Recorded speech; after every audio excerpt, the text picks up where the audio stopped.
I fell in love for the first time, loved passionately, and it was so simple at the beginning. It was fantastic. Flowers, candies, he carried me in his arms, and we spun around. He called me my little girl, my tigress. He said he had never loved anyone before, that he was in love for the first time. I just believed in the fairy tale, in mutual love. I believed he was the person I had been waiting for so long.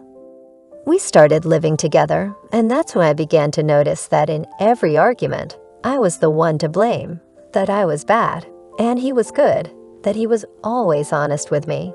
But I wasn't, that he was jealous of me for no reason. I thought he loved me deeply and was afraid of losing me.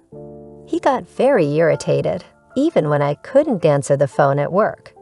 He said I might have left my phone at work and gone somewhere else, checked my phone, looked into our shared location, and we fought over everything I didn't do at all.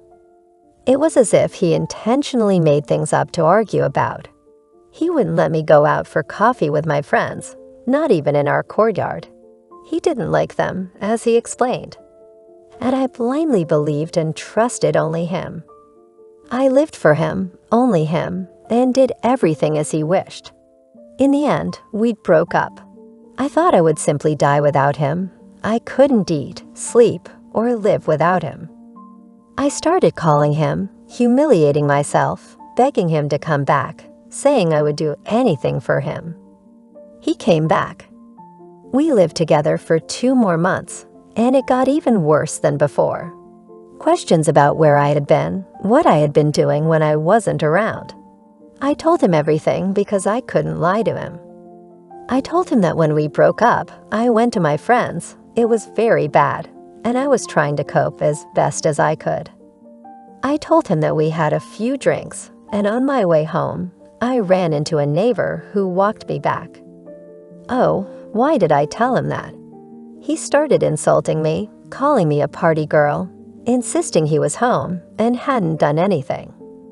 Even though he didn't answer my calls and texts for a whole month at first. Yet he left again. I feel very bad. I miss him terribly. I only remember the good moments. But then I find out that he lied to me about many things. And he has some strange work-related phone that I'm not allowed to touch under any circumstances. Later, I find out that he was communicating with his ex-wife and had met her several times. And the worst part is that when I begged him to come back, he was sitting with her and showing her the texts I sent him. They were sitting there, laughing.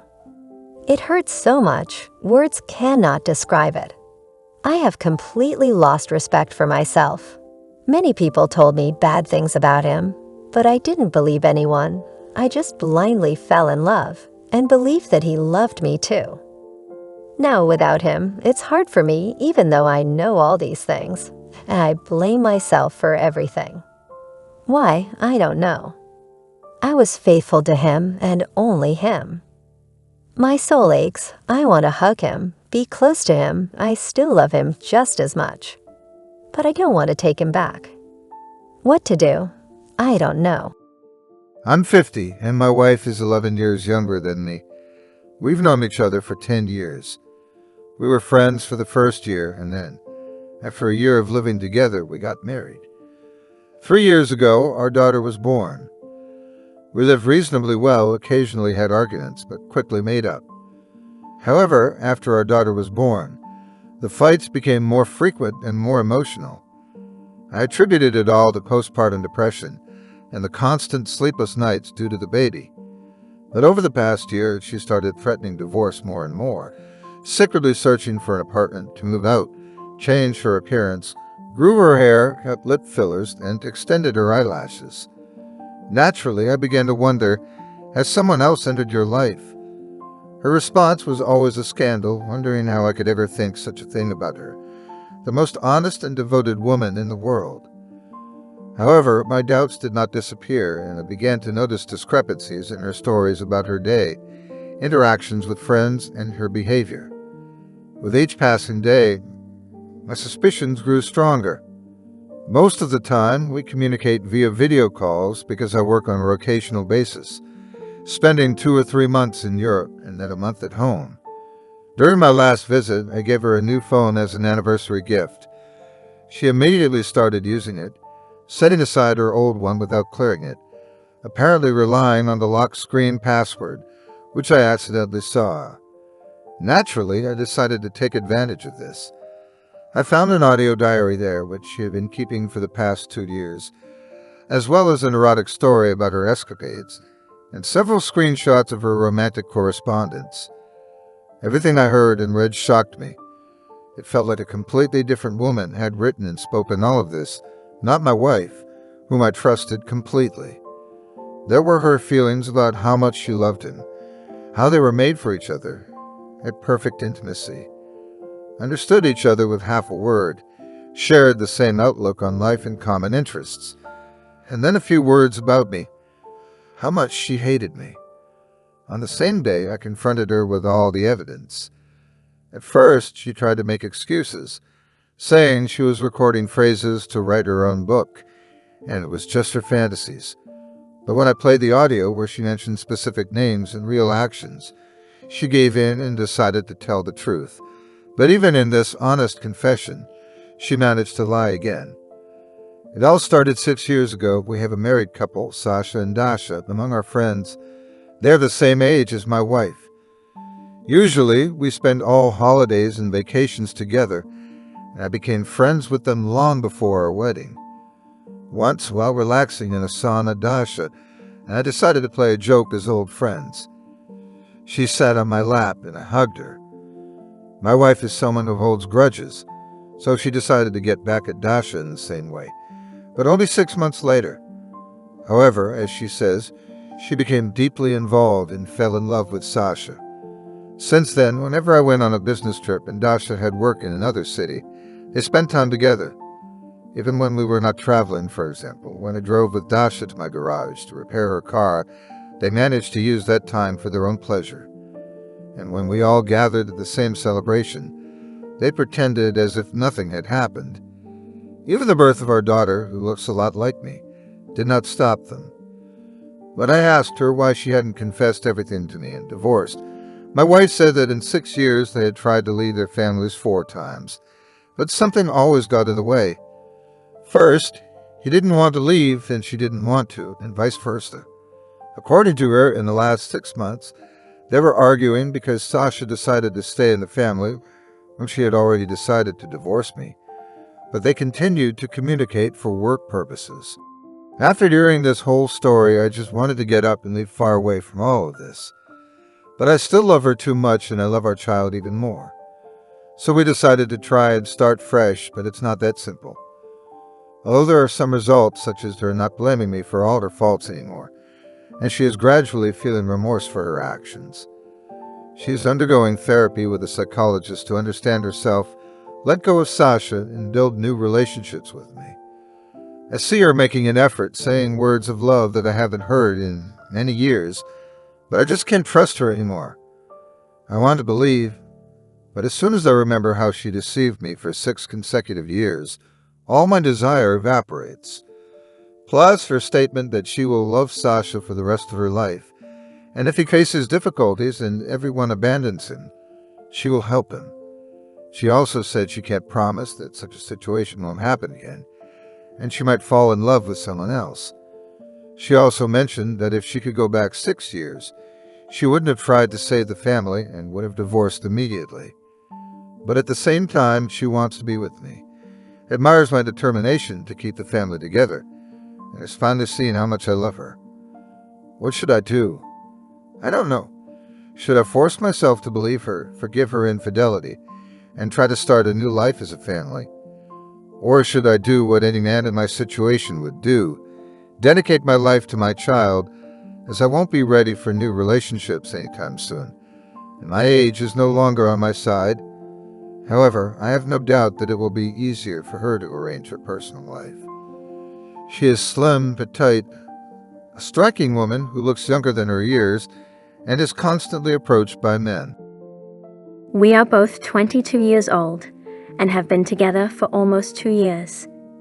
We've been living together for 7 months. Before, I didn't really think much about marriage, and it seemed too early. But at the end of February this year, right before International Women's Day, my boyfriend asked me an interesting question. What's the size of your ring finger? It was clear that such questions are not asked without reason. So I began to analyze whether I was ready for marriage, ready to live separately from my parents. After some reflection, I realized that I was ready. Then, on International Women's Day, he came to me with flowers. When we were alone, he mentioned that the main gift was yet to come. He pulled out a small pouch and gave it to me. When I opened it, I found a ring inside. I examined it, thanked him, and feeling a bit puzzled, put it on my middle finger. It was the right size. A little later, he asked me to try it on my ring finger, unclear which hand, to make sure it fit. I usually only wear one everyday ring on my middle finger. His idea was for me to wear both rings, my own on my middle finger and his on my ring finger. Strange, I thought, but I didn't get upset. Instead, I started wearing both rings and admiring them. Some time passed, and we began living together. Around the same time, he started bringing up the topic of children quite frequently, using phrases like, "When will we have a child, then we?" and "Let's decide when we'll plan for children," and so on. It's not that he was insisting on having a child right away. It's just that these conversations were happening more often. Consequently, I, thinking that he was hinting at having a child in the near future, occasionally hinted that maybe it wouldn't hurt to get married before planning for children. It seemed logical to me. Sometime during the summer, this topic came up again, and once more, I hinted at marriage. That's when he pulled me close and said, "You've been talking about this quite a bit lately." I actually wanted to propose in the spring, but we were having so many arguments back then, so I decided to postpone it. I was a bit stunned because the initial ring story was different. Indeed, during that time, we were arguing more frequently than usual. There was a lot of tension in my family, and I was deeply affected by it. This probably led to the frequent petty arguments. At first, I felt really upset, thinking I had ruined everything back then. Then I remembered the quarantine and other factors, and I realized that maybe things had turned out for the best. But now, here's what's bothering me. We don't bring up this topic at all anymore. I understand that in the modern world, it's entirely normal to live together without a marriage certificate. But the fact that he postponed, or maybe even changed his mind, about it really upsets me and has been making me think about it very often lately. It's as if I'm an item that was decided to be put on hold for better times. Am I overthinking this? Or if someone truly wants to be with another person forever, would nothing stop them? My husband and I have been together for 11 years, with 6 of those years in marriage. Lately, we've been having more and more frequent arguments over seemingly trivial things, which can escalate into huge conflicts. Sometimes, we wouldn't talk to each other for a while, and then eventually, I'd be the one to make amends, and for a while, everything would be fine until the next argument. To sum up our arguments, he might go out to meet friends and not come home, staying overnight. He can be in a bad mood and say hurtful things to me. We can argue about our daughter. She's 6 years old, for instance, because he believes she doesn't need a speech therapist, considering it too expensive, while I think it's necessary and that we can make some sacrifices for it. He does love our daughter, and she loves him, but there's something else going on. He says that I'm the one always looking for reasons to argue, and I'm not sure if maybe I'm overreacting. As a result of our fights, I've become increasingly jealous, especially since we lack intimacy, and it seems like he doesn't even want it. I started checking his phone and noticed a certain woman's name occasionally popping up, and he might even call her sometimes. Of course, when I asked him about it, he claims it's work-related and that I'm making things up. The number isn't saved with a name, and sometimes he's the one initiating the call, which suggests he knows the number by heart. To top it off, he began deleting this number to avoid my questions. Things escalated to the point where I started checking the call details, confirming that they do communicate regularly, at least once or twice a month. When I was away for some time, they even talked almost daily. I feel like he's lying to me, and it's taking a toll on me, but he avoids answering my direct questions. I have this feeling that he's only with me because of our daughter. He doesn't seem to value me, even when we're not fighting. I've become rude, and I hardly recognize myself. I often break into tears. I don't want to live in deceit, but I lack the strength to leave. I guess I still love him, reminiscing about how it all began. I don't want to be alone and feel weak. I'm tired of the fights and the lack of trust. Even when things are going well between us, they still communicate. It seems like he can't do without that connection. Nothing is proven. It's just my gut feeling that he's being unfaithful. I feel terrible, and he sees that I'm suffering but doesn't make any effort to comfort me or reassure me. Instead, he behaves indifferently. I have an acquaintance, a family, husband, wife, and a son. Their son has health issues. The husband works in construction and renovation. We live in a small village where everyone knows each other. A woman, around 47 years old, and her son, who is still in elementary school, moved to our village from the city. She portrays herself as cultured, well-groomed, and works as an accountant. The husband got hired by this woman for some repair work, and something about her captivated him. She's 12 years older, experienced, and fiery. The wife found out, leading to a scandal and ultimately divorce. She's very hot-tempered and argumentative. He found solace in his lover and decided to live with her. As time went on, it became evident that all she wanted from him was money and physical labor. It's clear that she's a lonely woman who needs assistance, and he's a young man. He started running back and forth between the two, arguing with one, then fleeing back home. They hadn't divided their property yet, and he left everything behind with his family. He would stay at home for a while, and then she, whom they call the old lady here, would call, and he'd rush back. The wife had threatened for a long time that she'd confront her when they met. They hadn't managed to catch her because she exclusively travels by car. Furthermore, she'd had her share of confrontations with upset wives, and that's the kind of reputation she has. She'd leave home, get behind the wheel, and drive to work. Then, 2 years later, the encounter finally happened. They both ended up in the hospital at the same time. That's when the wife decided to make good on her promise. She had warned her husband a long time ago that even if it took 5 years, she would get her revenge. Can you imagine what happened? Right there in the hospital corridor, hair flew in all directions. Fortunately, there were plenty of people around to separate them as best they could. And so, the poor victim decided not to leave it at that. She called the police, filed a report, documented her injuries, and took the matter to court. Fortunately, there were no severe injuries, just bruises and scratches.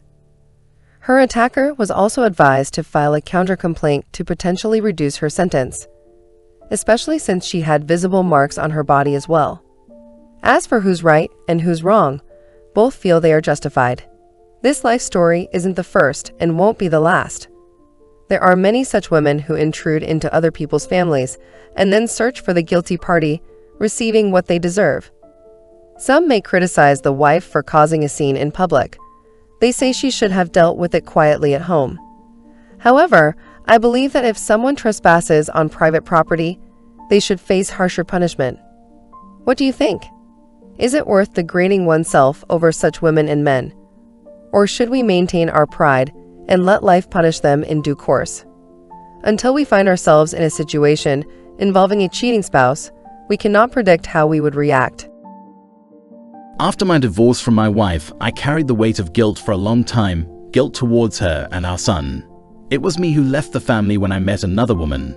My burden eased somewhat when my ex-wife remarried and soon gave birth to another child, a boy as well. Her second husband treated our son well, and I was relieved that our child wasn't mistreated. I must admit, it hurt me when I heard my son call his stepfather dad, but what can you expect? He was only 5 years old at the time, and maybe he wished for a dad who would live with him. Although I frequently spent time with my son, taking him on weekends, and my parents also loved him dearly. Because of this, my current wife gets upset and jealous of the child, especially since my parents have never reconciled with my divorce and still blame her, as my mother puts it, for interfering in someone else's family. However, recently I learned that my ex-wife is once again alone with the children. After 4 years of married life and a shared child, her husband left her. She told me herself that he left her for another woman. Despite my past actions, I feel sorry for her. She's a good wife and mother and doesn't deserve such treatment. It might sound strange, perhaps, to hear these words from the man who left her, but it's true. I can't understand why such a woman is alone, although I can't explain why I left my family back then. It was a fleeting infatuation, followed by remorse, but it was already too late to return to the family. The mistress was already pregnant, and soon a daughter was born. Now I try to be there more often for my former family, helping as much as I can so that the children don't feel abandoned and lonely. I'm increasingly convinced that I made a colossal mistake at some point, but there's no turning back. Recently, my ex-wife told me that she's not so much hurt for herself as she is ashamed in front of the growing children who will soon understand, and maybe ask why both of their fathers left for their mistresses. She doesn't have an answer to this question, just as we, the men who left her, don't. We'll have to talk to the boys sooner or later. Perhaps they'll understand that life often presents the most unbelievable situations.